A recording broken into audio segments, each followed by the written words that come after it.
there is a new project called ShuraTV, where we are looking to educate, entertain, and be the leading voice for our Muslim American brothers and sisters here in America and bring awareness of change established by Muslims. Whether it is a global change, innovative change, leadership change, or community change, and by supporting the Muslims and the community at large. ShuraTV is going to bring innovative ideas and projects to your homes. Our vision is one. We are Shura.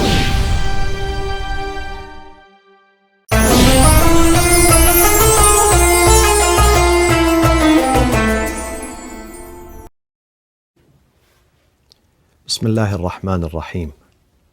الحمد لله رب العالمين. والصلاة والسلام على أنبياء الله جميعا وعلى سيدهم وخاتمهم حبيب إله العالمين أبي القاسم المصطفى محمد وعلى أهل بيته الطيبين الطاهرين وأصحابه المنتجبين ومن تبعهم بإحسان وإيمان إلى يوم الدين. My friends, Assalamu alaikum wa rahmatullahi wa barakatuh. Ramadan Mubarak on all of you. May God accept your fast, your prayers, your Quranic recitation, your supplications, your meditations, your charities, your good deeds. This Ramadan is an unusual Ramadan for us. It's not a typical Ramadan. We had to stay at home. We were deprived from enjoying our Islamic centers and our mosques.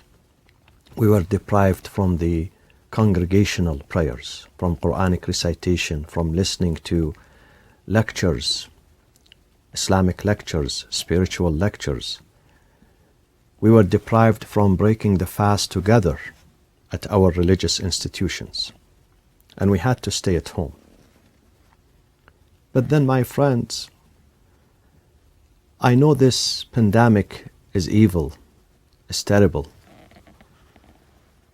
But God says in chapter 4,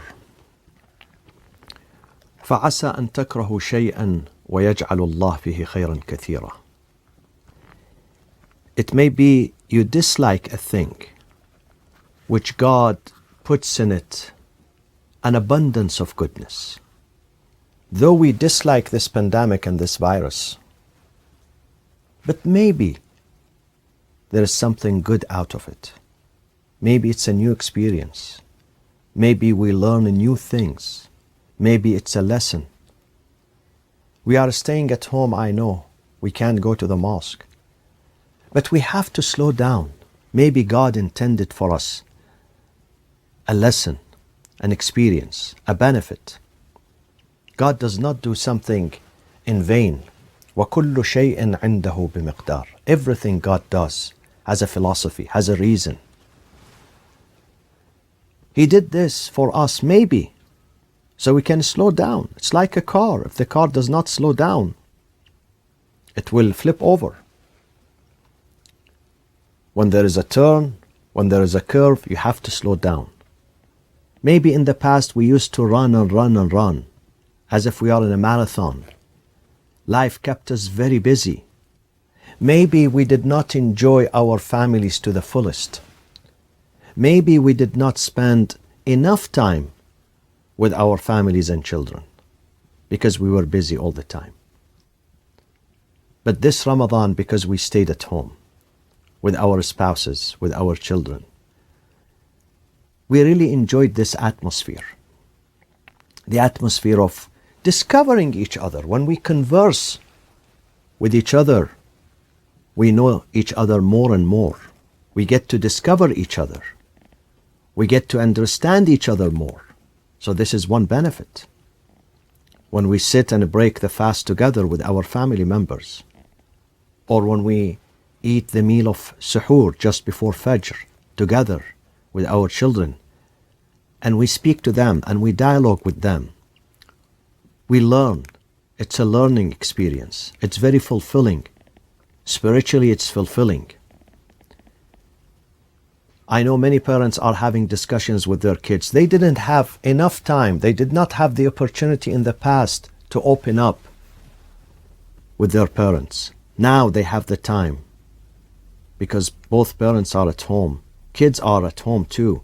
They are not going to school. So they are learning from each other.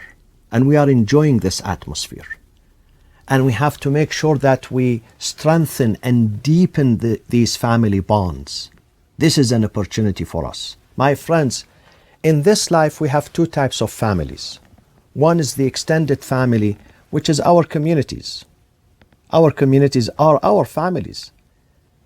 And we have to learn how to love them, how to respect them, how to appreciate them, how to listen to them, even if we differ. Even if we, the humans, the Muslims, we differ with each other in our opinion. In our school of thought, we might differ, but this difference should not be a reason for us to fight, to have conflict.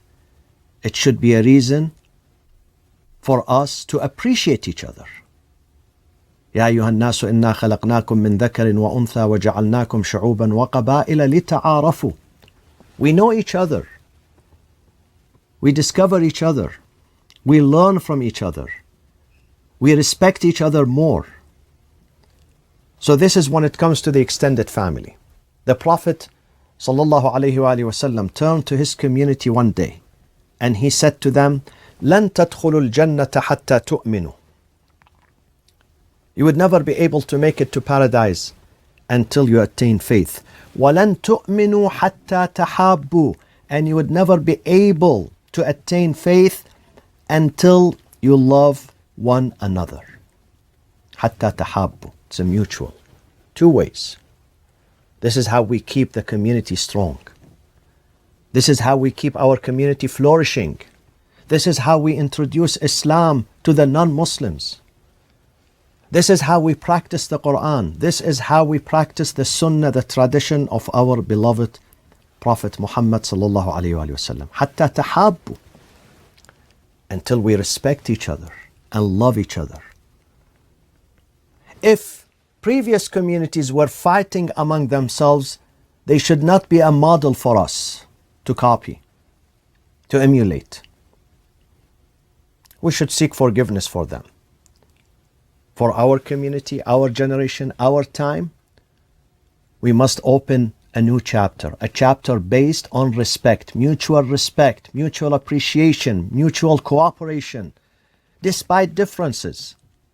Despite differences, of course. If there are no differences, then it's not a big deal if we work together. But when there are differences and we can overcome these feelings that we have and still work together, that is the big deal. That is the great success. That is al-fawz al-azim, the great success. So when it comes to the extended family, we have to reach out to each other and learn from this virus and this pandemic that life is too short and death could come at any moment and takes us away from our loved ones, from our families, from our societies. So let's leave a good legacy, a legacy of respect, a legacy of harmony, a legacy of unity, a legacy of mutual appreciation when it comes to the extended family, which is the community, the Muslim community. Now we have the immediate family, your parents, your wife, your husband, your children, your grandchildren, your siblings, your cousins.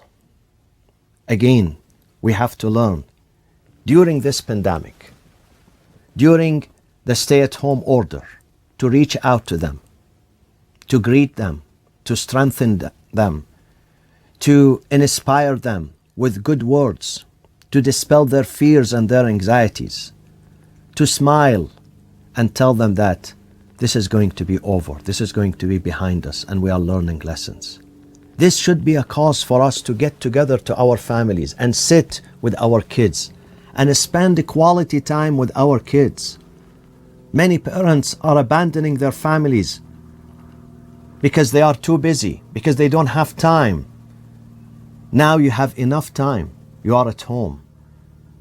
So you can do the Quranic recitation together, the supplications, the du'as together, the prayers together.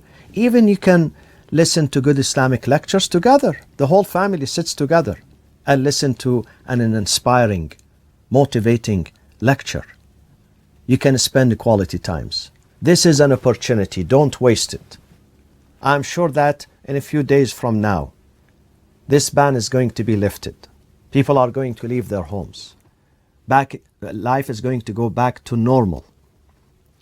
What is important during this period is that we learn a lesson and we try to change ourselves.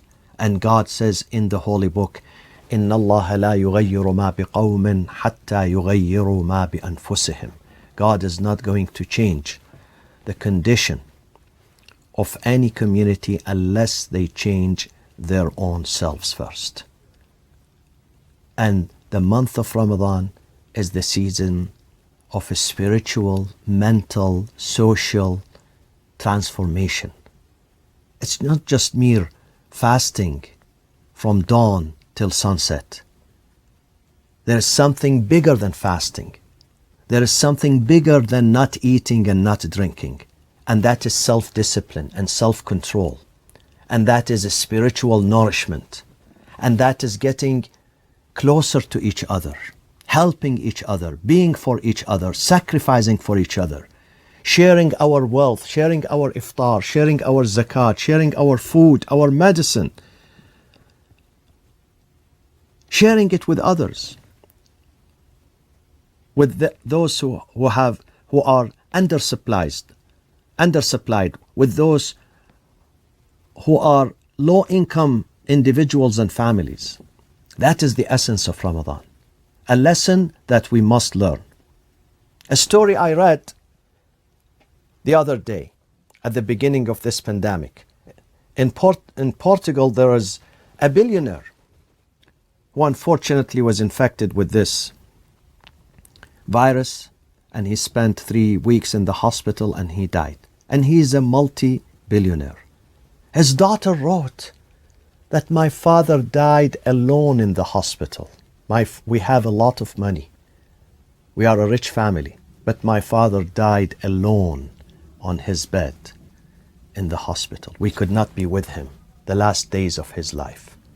And he died because he needed something free. And that thing is oxygen, is air, which is free and available. But he couldn't get it. He suffocated because of lack of oxygen. And he left all his wealth at home. This is a lesson for us, my friends. The wealth you are accumulating might not be yours. A day might come that you don't have access to your own wallet, to your own bank account. You're going to leave it behind. A lesson for us. It's not worth it. Let's share this life with others. Let's sacrifice. Let's donate. Let's give. This is the beauty of Ramadan. This is the beauty of Islam. This is the beauty of this life. May Allah bless you and accept your deeds. Thank you. Wassalamu alaikum wa rahmatullahi wa barakatuh.